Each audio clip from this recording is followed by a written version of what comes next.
अस्सलाम वालेकुम की हाल चाल है मेरे भराओ। तो इतने अज कोई बंदा मैंने कहता सी मेरी कोई वीडियो डाले मैं सवाल जवाब करने हुकूमत ना तो उन्हें को चलने उन्हें को पूछने भी की आखो। चलो आज तुहानू उन्हें मिलने चल जनाब की आंदे ने। हेलो गाइस अस्सलाम वालेकुम। हमारे पास मैच खेलने के लिए कोई स्टेडियम नहीं है।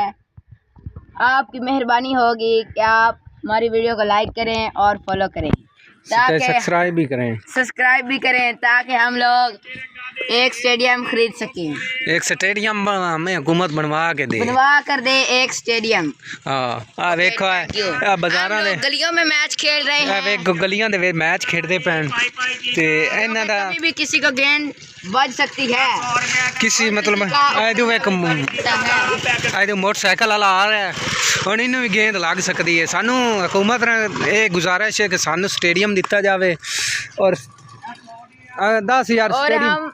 हमारी बहुत प्यारी बॉलिंग है और हमें इंटरनेशनल मैच में भी खेलने की ओ यार मैं थोड़ा तारीफ ज़्यादा से ज़्यादा फॉलो किया जाए और व्यूज़ भी आए, सब्सक्राइब भी किया जाए, करें, फॉलो भी करें ताकि हम यहाँ पर स्टेडियम में गेम कर सकें। हमारे बच्चे इतने टैलेंट वाले बच्चे हैं कि ये ऐसे बाज़ारों में मैच खेल रहे हैं। तो हमारी कोई गुजारिश सुनी जाए, हुकूमत पाकिस्तान से गुजारिश है और शुक्रिया। खुदा हाफिज़।